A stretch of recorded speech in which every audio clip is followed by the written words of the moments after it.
Assalamualaikum warahmatullahi wabarakatuh. A'udzu billahi minasyaitonir rajim. Bismillahirrahmanirrahim. Alhamdulillahi rabbil alamin. Wassalatu wassalamu ala Rasulillah wa ala alihi wa ashabihi ajma'in. Qala Nabi sallallahu alaihi wasallam, fa inna asdaqal hadis kitabullah wa khairul hadi hadi Muhammad sallallahu alaihi wasallam wa syarrul umuri muhdatsatuha wa kullu muhdatsatin bid'ah wa kullu bid'atin dhalalah wa kullu dhalalatin finnar. Allahumma iftah alaina futuhal arifin warzuqna fahman nabiyyin wa ilhamal malaikatil karramin wa salli wa sallim ala sayyidina Muhammadin wa ala alihi wa ashabihi ajma'in. Kita sampai muka surat 260. Kita baca dalam bab keutamaan puasa 6 hari di bulan Syawal. Baik. Ke surat 260 dikatakan bahawa barang siapa menanam pohon kerana mengharapkan buahnya, maka dia haruslah menyiraminya setiap saat. Itu.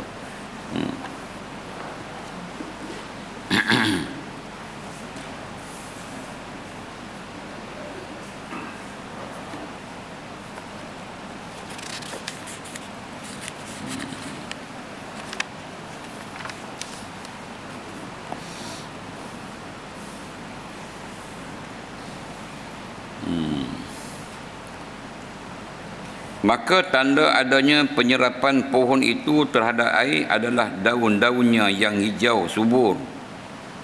Apabila telah subur dan berjalanlah beberapa waktu masa, lalu terkena panasnya matahari dan daun-daunnya pun menjadi kering, maka terbuktilah bahawa pohon itu tidak menyerap air. Apabila daunnya tidak mengering, maka terbuktilah bahawa pohon itu menyerap air. Inilah dia punya kiasan dia tu. Maknanya dia buat satu misalan pokok. Kan misalan dia kata pokok ni kalau kita tak siram air ni dia akan kering lah.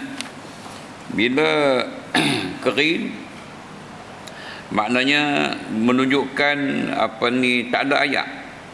Tambah daun apa kat tahu, daun macam daun hati-hati tu kan kita tengok kan. Allah manja sungguh. Di pondok satu tanam satu ni, kalau ayak ni tak hujan sehari ni, kita terlupa nak buat ayak, dia kecut tu cepat sangat. Kemudian kita nak bagi dia kembang balik tu, siram ayak. Siram tu setengah jam lepas tu elok balik. Ini menunjukkan apa ni? Menunjukkan bahawanya ayak yang kita siram tu dia memberi hasil kepada pokok tu untuk pokok itu hidup ataupun dapat balik dia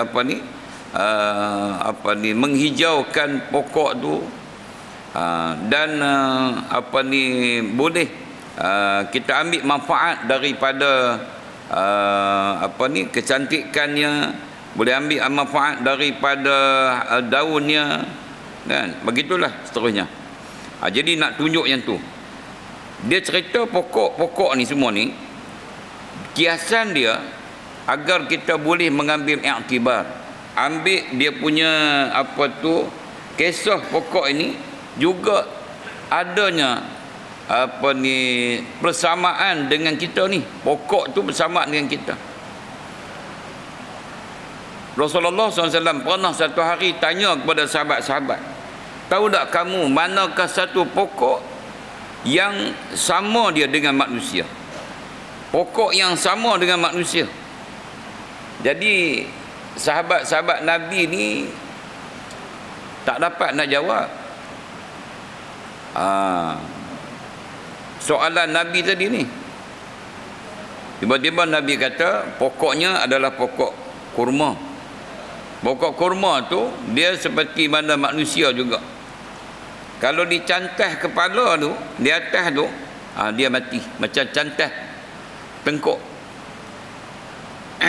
Jadi ketika mana Rasulullah SAW tanya soalan tu, Abdullah bin Umar ataupun Abdullah Abdullah bin Umar, kalau tak salah saya Abdullah bin Umar, dia tahu jawapan tu, tapi dia nak jawab, dia masa tu masih budak-budak lagi, umur belasan tahun.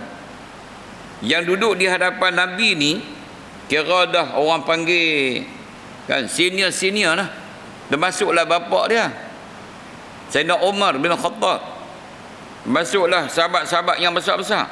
Bila Nabi tanya tu, sahabat-sahabat tak boleh jawab.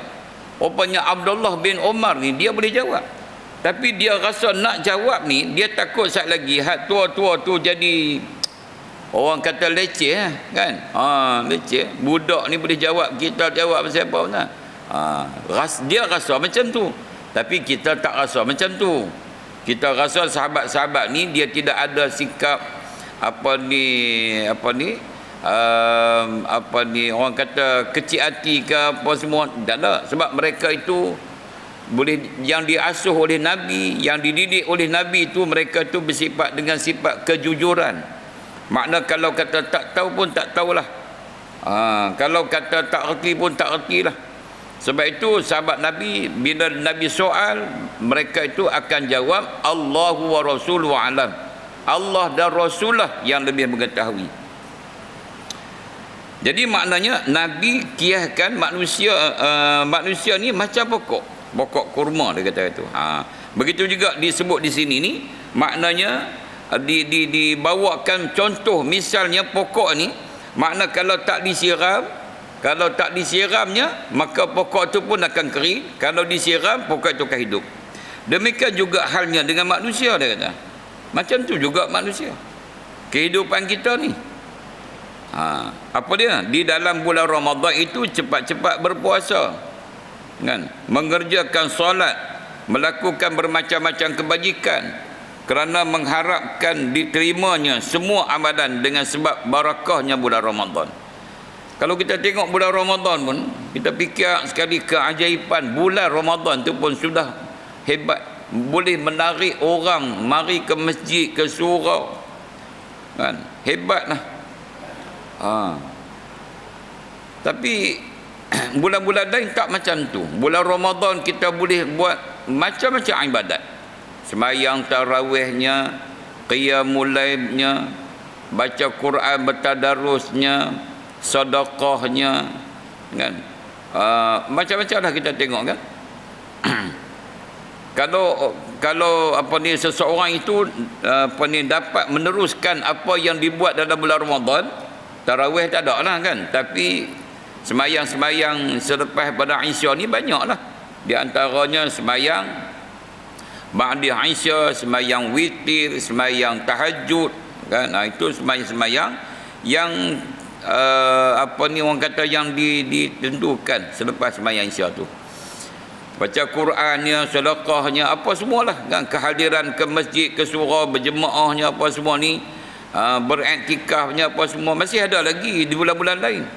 Itu petandanya hidup lah. Kan, diri dia tu hidup. Maka tanda diterima adalah sesudah bulan Ramadan. Kan, tanda diterima tu sudah Ramadan. Nak tengok dah jiruh dah ayat apa semua ni. Nak tengok pula lepas Ramadan macam mana. Dia tetap selalu taat dan selalu beribadah. Kalau itulah ditakdirkan kepada kita, alhamdulillah kan. Kalau setakat Ramadan saja yang kita buat, hanya bulan Ramadan saja yang kita tingkatkan ibadat, tapi sampai lepas Ramadan ni mula meleset ataupun dah orang kata berkurangan, itu petandanya ibadat kita tak subur, diri kita tak subur dengan ibadat.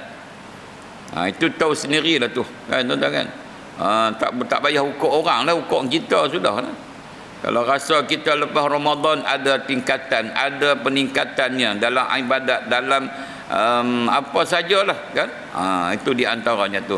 Itu bermakna kita subur di dalam ibadat tu lah kan. Sebab sebulan masuk madrasah Ramadan ni kan, kita buat berbagai-bagai ibadat, tak ada rasa apa ni orang kata apa, nak kedekut tak ada rasa, nak rasa malas pun tak ada. Kalau bulan Ramadan dah rasa malas dah, bulan Ramadan dah rasa berkira dah, kedekut dah, kalau bulan lain lagi-lagi tak ada lah kan. Kalau bulan Ramadan yang Nabi suruh, Allah suruh pecutkan, suruh sungguh-sungguh kamu belanjalah untuk keluarga kamu. Nabi suruh belanja untuk keluarga kita, makan kita, untuk keluarga buka puasa. Tapi janganlah pembaziran, ada pembaziran. Jadi itu menunjukkan pokok tu subur, menunjukkan amal kita pun subur, insya-Allah. Itu kita sendirilah yang akan nilai diri kita tu.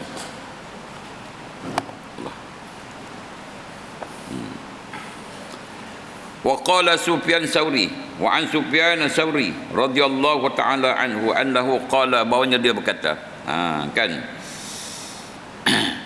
saya tinggal di Mekah selama 3 tahun lamanya. Sufyan Tsauri ni dia kehebatan dia macam macam juga Imam Syafi'i, kehebatan dia macam juga Imam Abu Hanifah. Dia juga ada mazhab, cuma di dunia hari ni, masa ni yang famousnya adalah 4 mazhab dia. Mazhab Hanafi, mazhab Maliki, mazhab Syafi'i, mazhab Hanbali. Itu aja. Sebenarnya mazhab-mazhab ni banyak. Kalau kita tengok dalam kitab Mizanul Kubra yang kita tengok tu, ada lebih ke berpuluh-puluh mazhab. Tapi mazhab-mazhab lain tu tidak dipraktikkan lagi. Sebab dia di antaranya tidak ada buku yang dibuat kaedah bagi mazhab itu, dan tidak ada kadir-kadir ataupun yang nak menyambungkan balik kaedah yang dibuat oleh umpama Sufyan Tsauri ni kan. Tak ada. Jadi kalau Imam Syafi'i kita ada kan, Muzaninya, dan apa macam-macam lah ulama-ulama di bawah ni. Sampai kita hari ni memang ada pun usul fiqh, kawaid, ada segala-galanya macam mana nak menyelesaikan masalah dalam mazhab Syafi'i. Saya ingatlah bila saya terlibat dengan penceramah tabung haji, tuan-tuan. Kalau dulu tuan-tuan pergi haji, kalau saya ingat dalam masa 15 tahun dulu kot saya ingat kan, ataupun lebih kurang tu lah. Kalau kita pergi haji, selalu penceramah sebut kita bertaklid kepada mazhab Hanafi dulu ni. Ambil wuduk mazhab Hanafi. Lepas tu taklid pula mazhab Maliki. Tapi buat sekarang ni kan, bila jawatan kuasa tabung haji tu mengeluarkan satu pandangan, dia kata kita tak payah keluar daripada mazhab lain.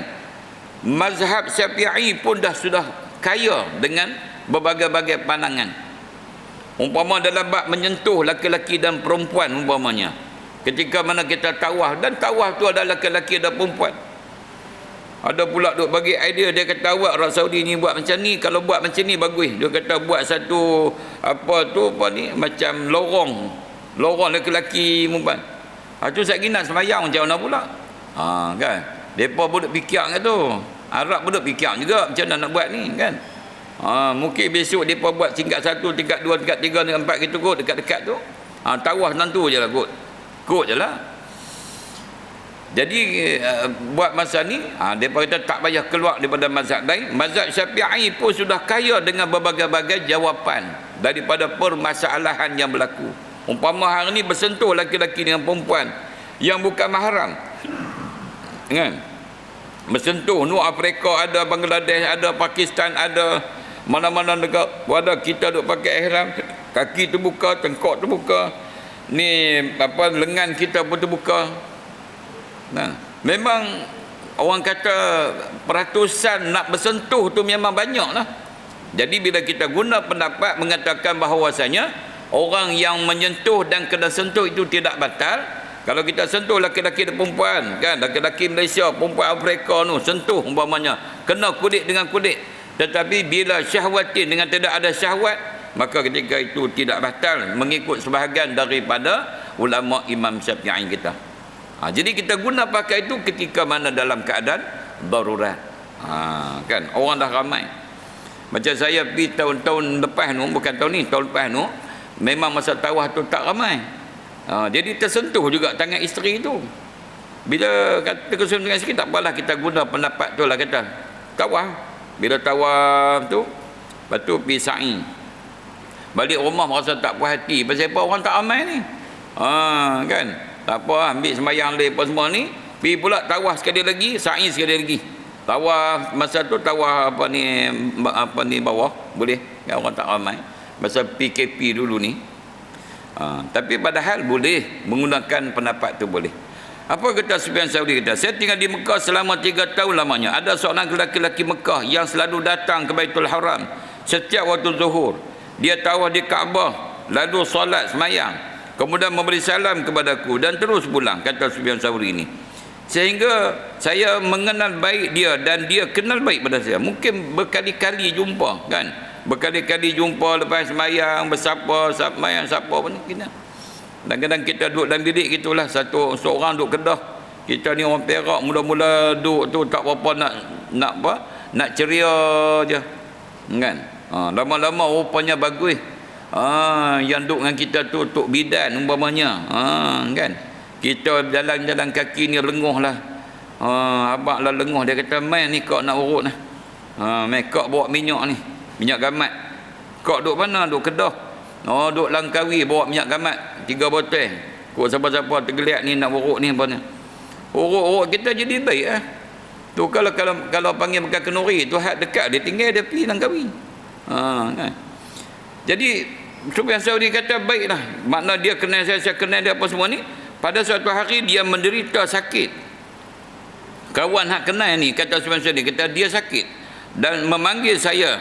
Dia panggil Sufyan Tsauri seraya berkata, kalau saya meninggal dunia, mandikanlah saya seorang diri olehmu, solatkanlah saya serta kuburkanlah saya. Jangan engkau tinggalkan saya sendirian di perkuburan pada waktu malam di kubur itu.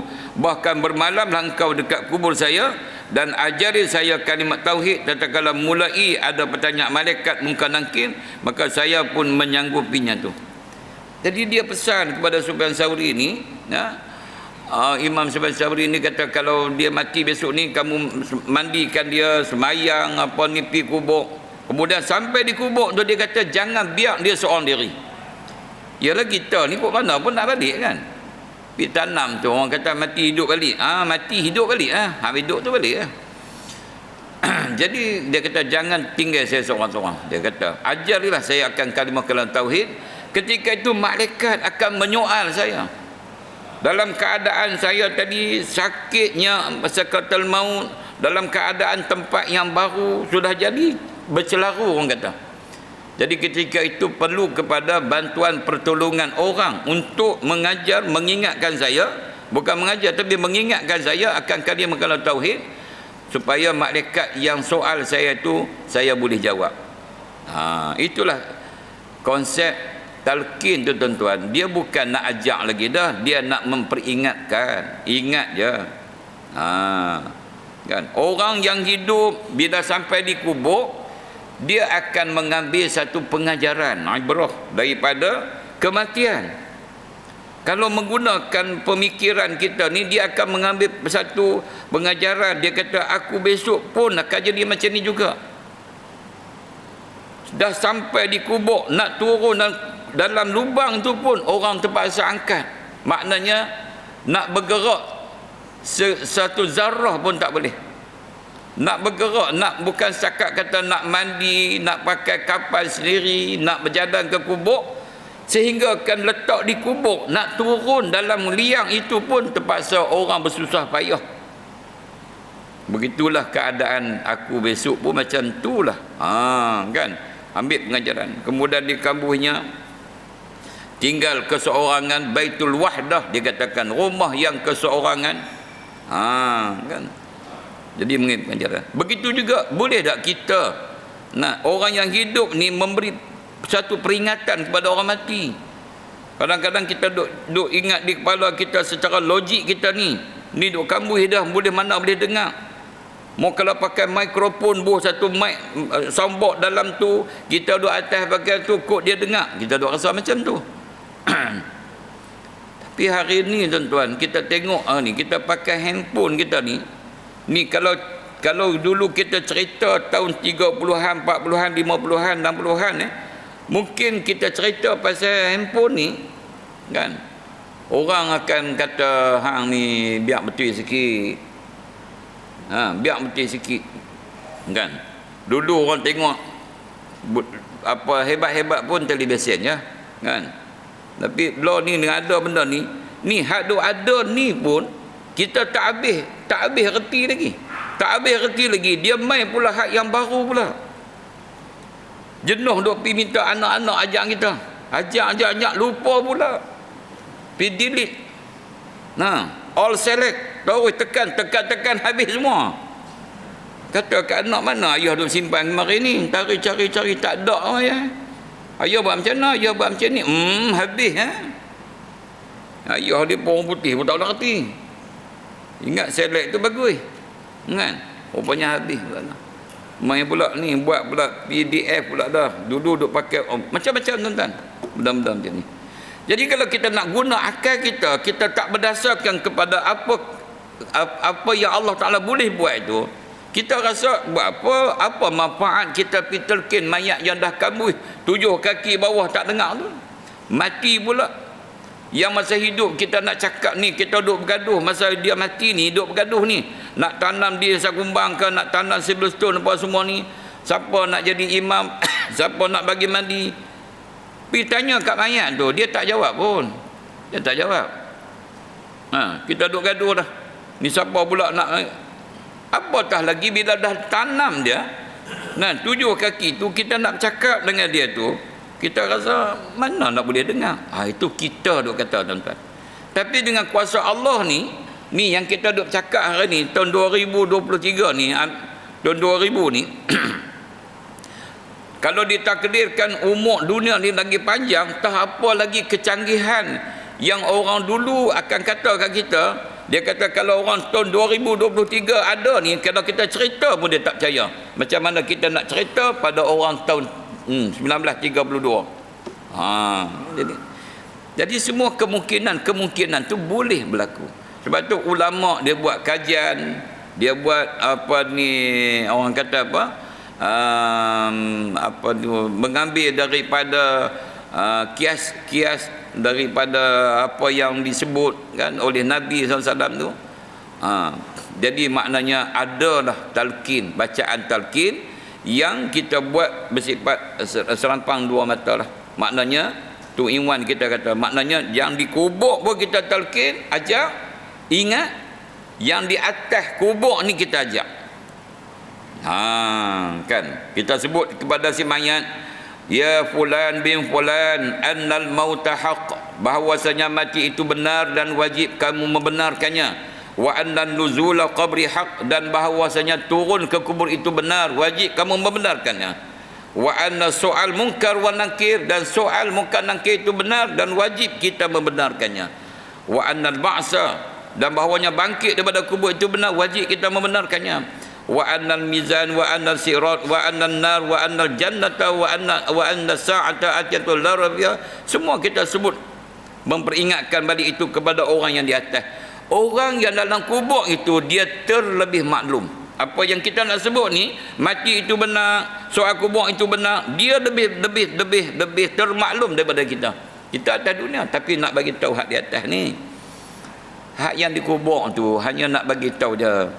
Fa iza ja'akal malakani muwakkalani bika wa bi amsalika fala takhaf wala tahzan annahuma khalqun min khalqillah kama anta khalqun min khalqih.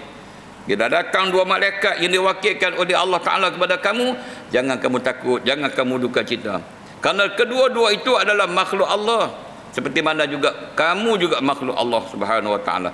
Fa iza atayaka wa ajlasaka wa qala laka ma rabbuka, apabila datang kedua mereka itu kepada kamu, mendudukkan kamu dan menyoal kepada kamu kedua mereka itu, siapa Tuhan kamu?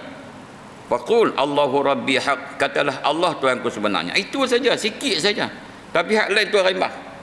Macam kita duk baca doa tahlil apa semua kan tuan-tuan kan. Doa tahlil tu sikit je. Hak lain tu doa apa semua nak bagi bunga sikit apa semua, tak ada masalah doa. Balui ya dengan nasi minyak dia buat pun. Kan? Memopi Allah ya Tuhanku sampaikanlah pahala bacaan kami ni kepada Rasulullah SAW, keluarga sahabat adanya dan juga kepada si mayat nama sekali-sekali kami ya Rabbal Alamin. Habis. Dekat tu je. Kawan duk penat daripada semalam tu dia kata doa apa ni kan, berimbang sikit doa tu masuk ni, doa selamat sikit kan, masuk doa tolak bala sikit apa semua ni, jadi panjang. Kawan hak buat makan pun dia kata balui dah aku buat nasi minyak berani apa semua kan. Jadi makna nak cerita apa tuan-tuan, betapa apa ni risaunya kan orang yang mati tu, yang pertama. Yang keduanya, orang yang mati tu dia selalu nak mengingatkan orang hidup agar memberi pertolongan kepada orang yang mati, tuan-tuan. Orang yang mati tu kalau kita boleh tanya dia sangat-sangat mengharapkan supaya kita hantar pahala-pahala kepada dia tu. Orang tak mau percaya, biarkan dia. Dia kata saya tak percaya, habis biarkan dia. Jangan duk gaduh dengan dia, biarkan dia. Kan? Kita kata macam tu sebab kita ada dalilnya. Yang kata boleh dengar mayat tu, boleh dengar, dan mayat tu boleh kita sampaikan pahala kepada tu. Tetapi kalau telah aku kerjakan apa-apa yang dimintanya itu, kata Sufyan Tsauri, Imam Sufyan Tsauri ni, dan aku bermalam di kuburnya tu.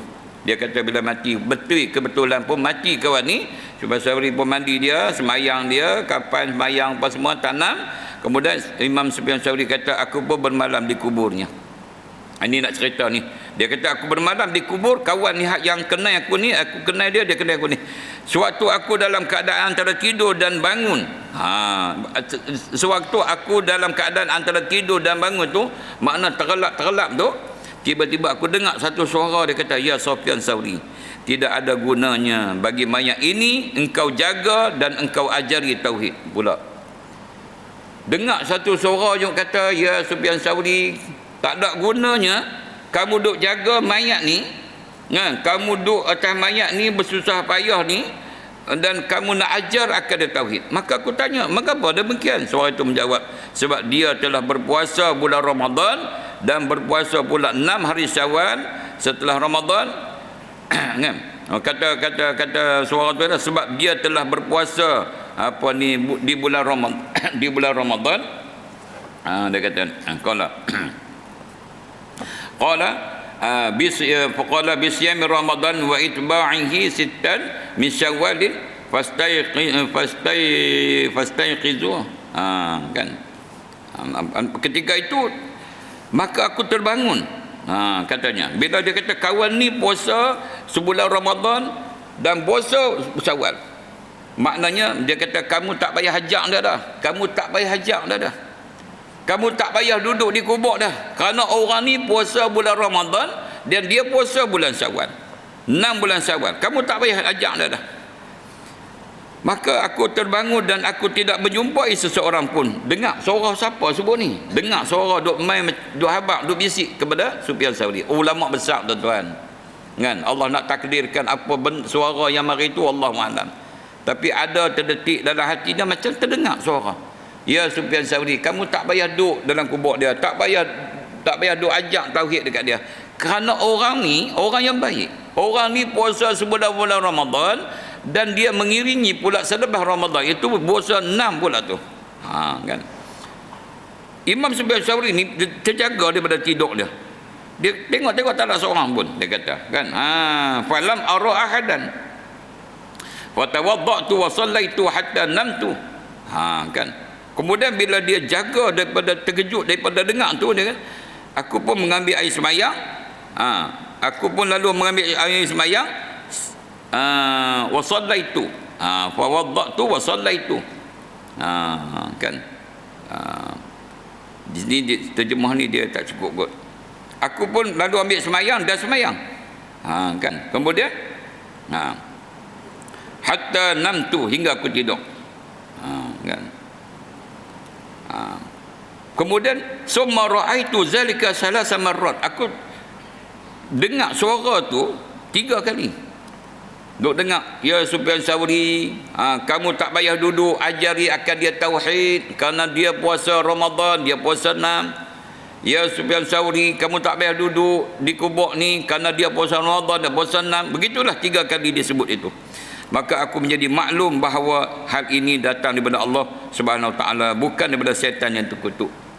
Imam Sufyan Tsauri tahu bahawasanya suara-suara ni daripada Allah Subhanahu Wa Taala. Itu karamah. Itu karamah kan, daripada seseorang yang mempunyai kehebatan dalam agama, tuan-tuan. Dia boleh dengar. Satu ketika, tuan-tuan, Saidina Umar tengah baca khutbah. Bila Saidina Umar tengah baca khutbah, pengangkap ataupun pasukan yang menjaga keselamatan sempadan tu sedang dihendak oleh musuh nak serang tu. Saidina Umar kata, kamu pengawal jaga, di belakang kamu tu ada musuh. Jadi depa dengar suara Saidina Umar, depa pun bersiap sedialah kan, menyoroklah kerana takut musuh ni datang untuk menyerang. Depa membalik jumpa Saidina Umar. Depa kata, ya Umar, ya Amirul Mukminin, kami dengar suara kamu sebut ketika mana kami duduk sepadan, kami dengar suara kamu sebut adanya musuh di belakang. Betul ke kamu sebut? Ya, aku sebutlah. Tu. Itu karamah, itu kelebihan. Kan? Lepas tu ada disebut dalam sebuah hadis, la yazalul 'abdu yataqarrabu ilayha min nawafil hatta uhibbahu. Sentiasalah hamba tu dah hampir dengan aku apabila mereka melakukan kerja-kerja yang sunat-sunat, hingga pendengar mereka tu seperti pendengar aku. Mana hebatlah kan, itu wali-wali Allah tu. Baik. Jadi bila dia dengar sampai 3 kali tu, yakinlah Imam Sufyan Tsauri kata, ini suara daripada Allah, bukan dari syaitan. Dan aku terus pulang dari kubur sambil berdoa. Dia pun tak duduk di kubur tu dah. Dia tak duduk di kubur kawan karib dia ni, yang baik ni dia tak duduk dah. Dia tak ajak dah. Dia pun balik ke rumah. Sebab suara tu kata, tak payah kamu duduk di kubur ni, tak payah kamu ajak dia dengan ajaran tauhid, kerana dia orang yang puasa Ramadan dan dia ada orang puasa 6. Itu je. Dia pun balik. Ya Allah, kata Rasulullah SAW, ya Allah, berikanlah ya Allah, berikanlah saya kemampuan untuk mengerjakan puasa bulan Ramadan dan diiringi dengan puasa 6 pula. Kan? Wafiqni li siyami Ramadan wa ittiba'ihi sittan min Syawal.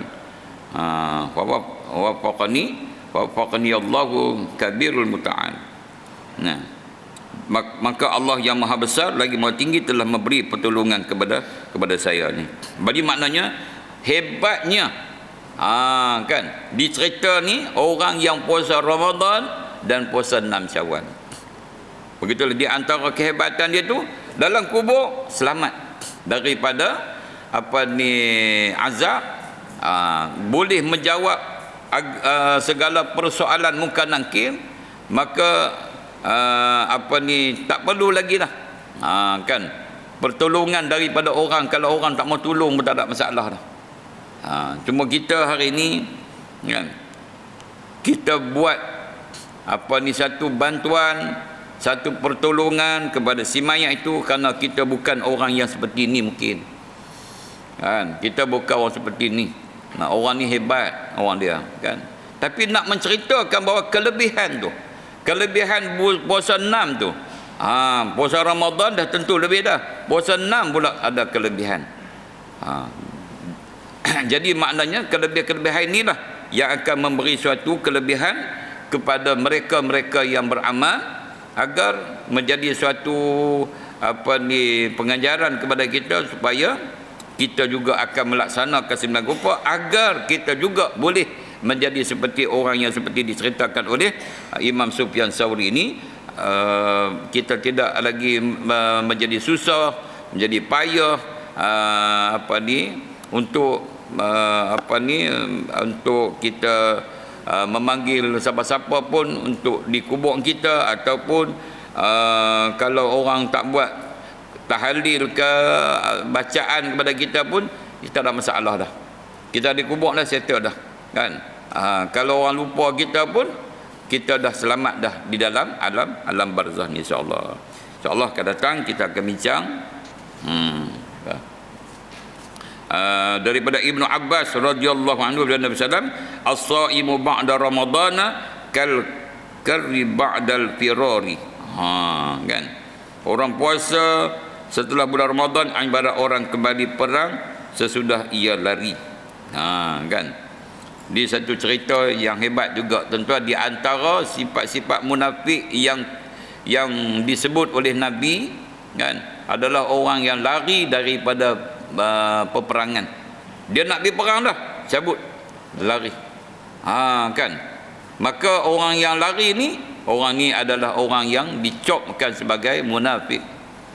Munafik ni apa tuan-tuan? Munafik ni tak harus sama macam orang kafir juga, tapi kita tak dapat nak confirmkan dia tu. Kan, tapi orang kata pepat di luar, rencong di dalam dah. Orang kafir ni dah nampak clear tapi orang munafik ni begitulah. Tapi dia punya hati dia tu tak harus sama juga macam orang kafir. Jadi sebab itulah kita tengok dalam kisah orang munafik ni dalam Quran, disebut panjangnya. Wa iza khalau ila syayatinihim qalu inna ma'akum innama nahnu mustahzi'un. Kata orang munafik ni, dia kata kami ni duduk dengan orang Islam tu, kami buat maulid Nabi, kami buat ma'al hijrah, kami buat gitu gini ni, itu saja je. Nak ambil hati deponya. Wa iza khalau ila syayatinihim qalu inna ma'akum. Kami dah, kata orang munafik ni, sama dengan hampa setan. Kan, dengan depa tu kami olok-olok je. Dengan kamu ni kami geng kamu. Gitulah di antara ciri-ciri orang munafik ni. Wallahu a'lam bissawab. Astaghfirullahalazim. A'udzubillahi minasyaitonirrajim. Bismillahirrahmanirrahim. Alhamdulillahirabbil alamin. Wassalatu wassalamu ala Rasulillah wa ala alihi wa ashabihi ajma'in.